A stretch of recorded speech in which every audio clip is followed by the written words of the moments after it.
Courses et Régates, une émission de Nicolas Venance pour actunautique.com.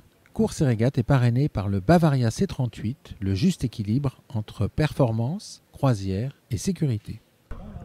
Bonjour et bienvenue à vous sur Courses et Régates, un Courses et Régates en direct du bassin Paul Vatine, du port du Havre, à moins de 24 heures maintenant du départ de la 15e Transat Jacques Vabre. Je suis à bord d'un Targa 46. Targa, les fameux 4x4 de la mer, sont les bateaux de production, les bateaux presse et les bateaux pour les invités de cette 15e Transat Jacques Vabre. Je vous propose de rencontrer tout de suite François Blossier, le directeur de Snip Yachting, pour nous parler de ce partenariat qui tous les 2 ans prend un peu plus d'ampleur. François Blossier, bonjour. Bonjour Nicolas. Impressionnant le dispositif cette année de Targa avec la Transat Jacques Vabre. On est à bord du flagship de la gamme, un Targa 46. J'avais jamais vu un aussi gros bateau de chez vous sur un départ de course au large. Bienvenue à bord, oui, un Targa 46 pour emmener des invités de prestige, on va dire, sur le départ demain, entre autres.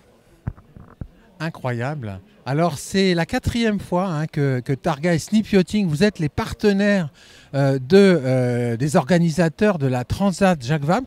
Parlez-nous du dispositif que vous avez mis en place, parce que c'est impressionnant, on va le voir à l'image, le nombre de bateaux qui vont accompagner le départ de la course demain. On n'a pas moins effectivement de 12 Targas sur le départ cette année.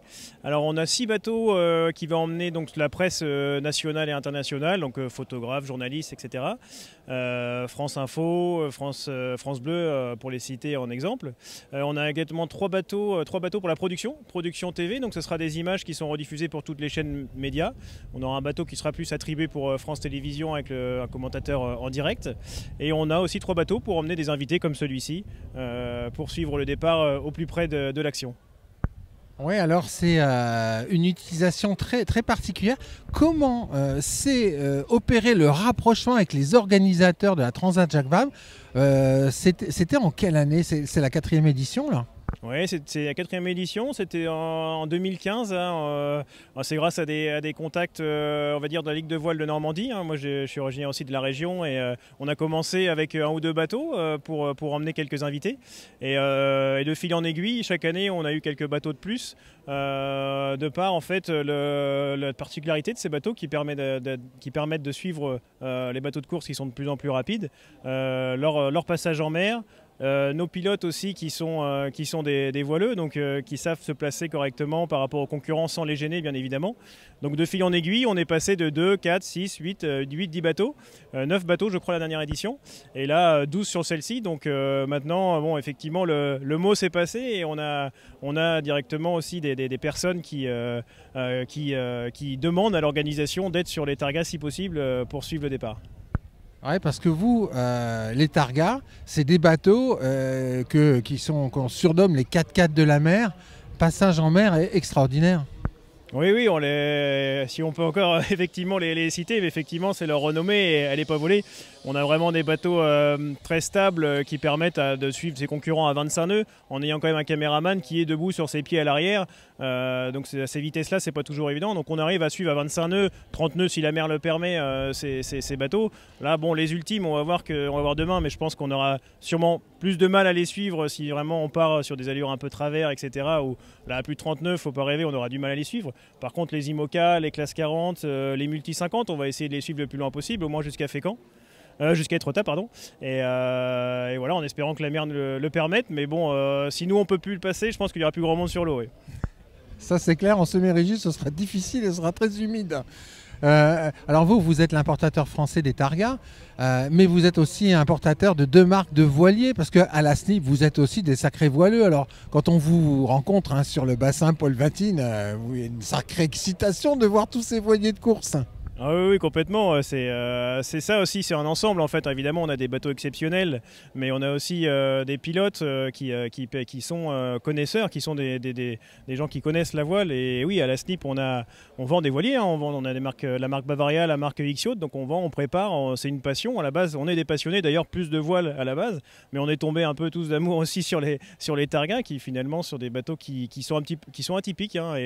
Et on a d'ailleurs une clientèle sur les targas, une grosse clientèle, hein, de plus en plus aujourd'hui, qui vient de voiliers qui passent au bateau à moteur et qui passent sur des targas pour tout ce qu'on vient de citer, donc le passage en mer, le confort, la notoriété, la robustesse. Et voilà, donc oui, c'est aussi grâce à ces bateaux, mais à nos équipes qui sont des passionnés, qui adorent venir ici sur les départs et qui font attention, voilà, de bien placer le bateau correctement, sans gêner, bien évidemment, ce qui est la priorité des concurrents.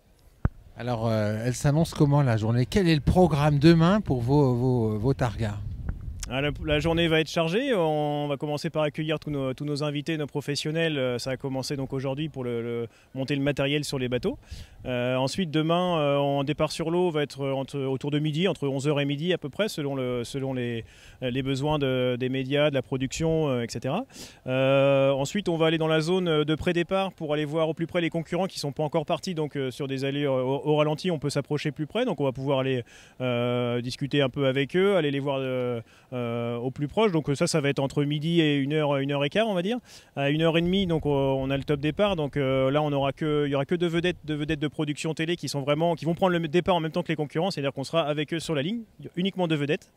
Vous nous verrez à ce moment-là. Et les autres vedettes vont s'écarter un petit peu juste au moment du départ. Après, ensuite, au top départ, une minute ou deux, les vedettes presse, etc. vont pouvoir aller rejoindre les concurrents une fois le départ donné et pouvoir aller tout de suite vous faire vivre la course en direct jusqu'à Etretat, la première marque de parcours où, à mon avis, ils vont y arriver rapidement. Quelles seront les conditions de mer demain? Que dit la météo? La météo est changeante, on va dire. Là, aux dernières nouvelles, le vent est plus fort que prévu. On va avoir une petite vingtaine de nœuds. C'est un peu plus incertain sur l'état de la mer. On parle de 1 petit mètre, 1,50 m peut-être. Mais bon, on a vu aujourd'hui déjà en venant les forts coefficients de marée, les vents changeants, etc. ont fait que la mer s'est déjà formée. Il y a encore un coup de vent cette nuit, donc on peut s'attendre à avoir des bonnes conditions, sûrement encore un peu musclées demain. Oui. Alors, ça veut dire quoi, des conditions musclées? On est à bord du 46, on a un 42, un 44 qui sont les bateaux de production vidéo. C'est-à-dire, ces bateaux, ils avanceront à quelle vitesse demain, a priori? On pourra raisonnablement être, comme on disait, à 25 nœuds avec un caméraman debout sur ses pieds derrière. Voilà, au-dessus, effectivement, peut-être 27-28 nœuds, mais au-dessus, je pense qu'il aura plus de mal à filmer. Par contre, on pourra être à plus de 30 nœuds pour des phases de transition, pour aller rejoindre un bateau en tête de flotte, ou etc. Si sur ces phases-là, on pourra le faire. Par contre, au moment pour filmer, voilà, on sera autour de 25 nœuds en général pour ça. Et si on invitait demain nos viewers, qui sont derrière leur écran, confortablement installés, au chaud, si on les invitait demain, François, à monter à bord d'un bateau et à assister en direct depuis le bateau au départ de la course? Ah, pourquoi pas, c'est quelque chose d'assez unique, hein, effectivement, de voir un peu l'arrière de l'écran, de voir un petit peu comment ça se passe, comment on produit toutes ces images. Il y a des images d'hélicoptères, mais les images de bateaux souvent reflètent plus un peu l'ambiance, les embruns, le vent, le concurrent. On se rend vraiment bien compte de ce que subit le skipper sur son bateau à côté. Donc vous allez être à bord, vous allez voir, c'est impressionnant. Chers viewers, montez, alignez-vous en file indienne sur les pontons, ça va faire une grande file. Demain, vous monterez tous à bord du bateau. Merci François. Merci Nicolas.